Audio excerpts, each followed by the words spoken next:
de plus en plus aujourd'hui, avec l'intelligence artificielle, on a besoin de solutions informatiques très performantes. Et SMCI, c'est l'une des entreprises qui le fait parce qu'elle se concentre sur la technologie des serveurs. Les serveurs, généralement, permettent de décentraliser l'information et de la rendre accessible très facilement. Et aujourd'hui, c'est très important parce que avec le domaine de l'intelligence artificielle, vous savez, le client à la fin, que nous sommes les consommateurs, veulent des services rapides, des services efficaces qui répondent à leurs solutions. Si vous devriez aller sur ChatGPT, taper une question et attendre 10 minutes avant d'avoir la réponse, je suis sûr que beaucoup de personnes vont se décourager. Donc, on veut la spontanéité, on veut la rapidité. Et donc, SMCI propose des solutions justement dans ce domaine-là.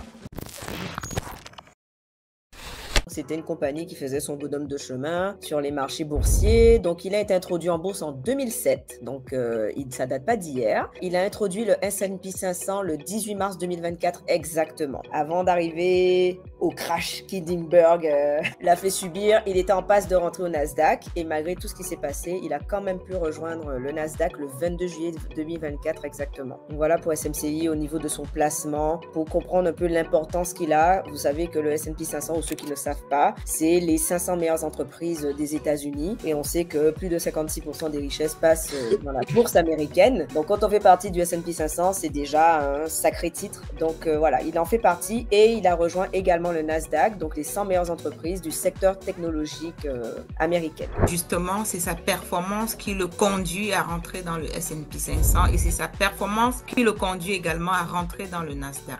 Du 3 janvier au 8 mars, on a vu que SMCI a fait une performance extraordinaire, mais plus tard, on se rend compte que la compagnie a dégringolé. Donc, on peut se demander pourquoi. Donc, elle a perdu là presque 115% de sa valeur avant la fin de l'année. Qu'est-ce qui a ensuite expliqué cette chute? L'année dernière, il y a eu des rumeurs. Donc, une compagnie qui s'appelle Hindenburg a sorti des articles sur SMCI, l'accusant de fraude et de manipulation de ces chiffres, qui a fait que beaucoup d'investisseurs ont perdu confiance. Certains ont pris peur et ont décidé de tout simplement sortir de leur position, donc de quitter le bateau, ce qui a entraîné la chute. À part ça, SMCI a fait face aussi à d'autres difficultés. Je sais que championne Thérèse et Tracy, peut-être que vous avez des choses à partager à ce niveau-là. Derrière déjà la montée, on voit une entreprise florissante qui rentre dans le S&P 500, qui rentre dans le Nasdaq et qui monte. Et un jour, un beau matin, boum, voilà, on l'accuse de fraude. Quand on met son argent dans une compagnie, on doit comprendre ce qui se passe.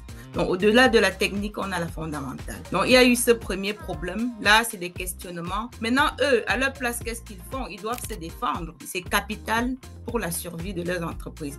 Maintenant, à un moment donné, il y a eu le cabinet d'audit qui a démissionné. Là, les investisseurs qui étaient encore là se disent, aïe, aïe, aïe, si le cabinet d'audit démissionne, ça veut peut-être dire qu'ils ont des raisons derrière ça. Donc voilà, ça a continué. Après, il remet un nouveau cabinet. Et là, ça rassure un peu. On se dit, bon, on vous donne telle date alors pour nous justifier que les accusations qui vous étaient portées étaient fausses. Mais un beau matin, ils nous disent encore que non, on n'a pas encore tout justifié. Donnez-nous encore plus de temps. Là, peut-être les quelques investisseurs qui étaient encore là se disent, waouh, pourquoi ils prennent assez de temps pour répondre à cela? Donc, ils ont repoussé, ce qui a continué à entraîner plus de volatilité et plus de chute sur la compagnie en question, quoi. Donc, moi, je dirais que c'est toutes ces séquences d'engrenage dans lesquelles ils sont entrés qui ont entraîné la volatilité et la chute jusqu'au jour actuel, quoi. Maintenant, la question qu'on doit se poser, c'est que où se situons-nous actuellement et c'est quoi les perspectives par rapport à notre cher SMCI? Une question, je pense que toutes les personnes qui sont dans SMCI se posent et peut-être aussi les personnes qui sont sur le sideline, qui ont raté le train l'année passée et qui se disent peut-être que cette année ça va recommencer, qui ne veulent pas le rater à nouveau et qui veulent profiter de l'opportunité. On se demande mais c'est quoi la prochaine étape? J'ai regardé un peu les avis des analystes. Il y a d'autres qui se disent non, il y a des difficultés, il faut attendre de voir qui nous rapporte leur position, si on les admet ou pas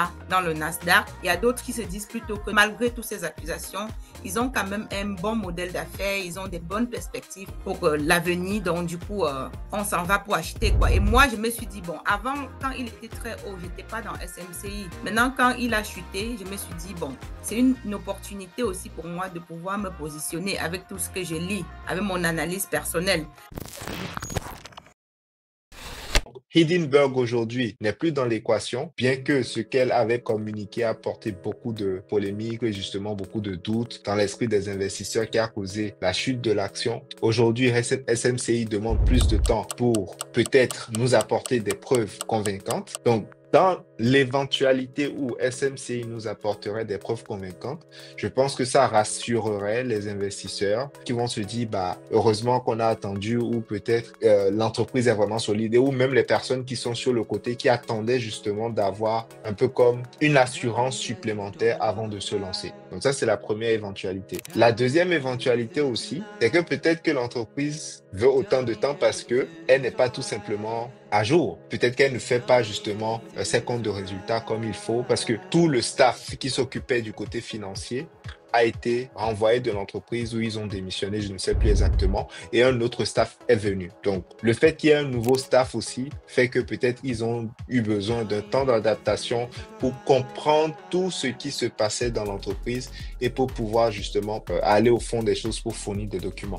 Mais ce que les investisseurs attendent réellement, c'est les preuves qui montrent que l'entreprise est fiable. C'est les preuves qui vont justement contrer toutes les allégations qui ont été faites contre elle. Et ils ont jusqu'au 25 février pour apporter ces preuves-là, parce que justement, tout ça va permettre de les garder dans le Nasdaq. Là, elle est en train de jouer sur plusieurs plans. Donc, je pense qu'il y a beaucoup d'éléments que les investisseurs attendent pour pouvoir se positionner. Maintenant, il y a certaines personnes comme Thérèse qui ont vraiment foi en l'entreprise, qui se positionnent, qui sont prêtes à vivre les secousses. D'où le fait dont j'ai évoqué le montant coupe sommeil. Si les choses ne se passent pas bien, pour moi, c'est une tomate comme une autre tomate et je suis prête à assumer.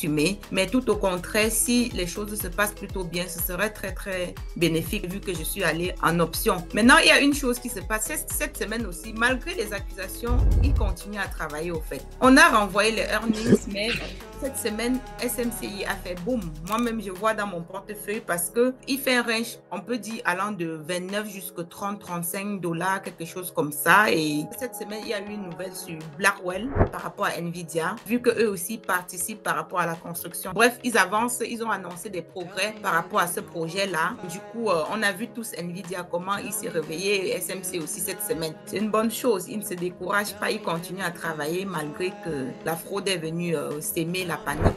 Alors, j'ai expérimenté SMCI le premier trimestre 2024. Ça a été top. Je l'ai expérimenté au tout début de sa chute aussi. Je pense que c'est ça qui a un peu freiné mes ardeurs, je dirais. Tout simplement, c'était bien avant Hindenburg et toute cette propagande de fraude à l'encontre de SMCI. Je me suis tout simplement intéressée à d'autres compagnies dans le secteur technologique. Donc, j'ai, par exemple, sur mon graphique, j'ai une watchlist. Donc, la watchlist, c'est la liste de surveillance où j'ai un certain nombre de compagnies que j'aime bien surveiller. Et au fur et à mesure que mon regard d'investisseuse grandissait, j'ai intégré d'autres compagnies et du coup, je me suis désintéressée. Surtout que je voyais que c'était une chute. Voilà, on se demandait à ce moment-là quand est-ce que ça allait s'arrêter. Voilà pourquoi je me suis un petit peu écartée, mais avec tout ce qu'on vient de dire là, je pourrais reprendre certaines de mes analyses, là où j'en étais restée, et pourquoi pas me positionner dessus. Mais je suis en attente, j'ai des piments à réinvestir. La semaine a été fructueuse pour moi, donc je suis à un moment de célébration. Mais qui sait, peut-être que le week-end prochain, je vous annonçais que j'ai pris des positions sur SMCI. Ou pas, à voir. C'est un grand plaisir de venir partager ce moment avec vous, surtout les championnes. Donc vous êtes toujours au taquet, toujours au top. Et je vous souhaite de passer une très belle semaine de piment.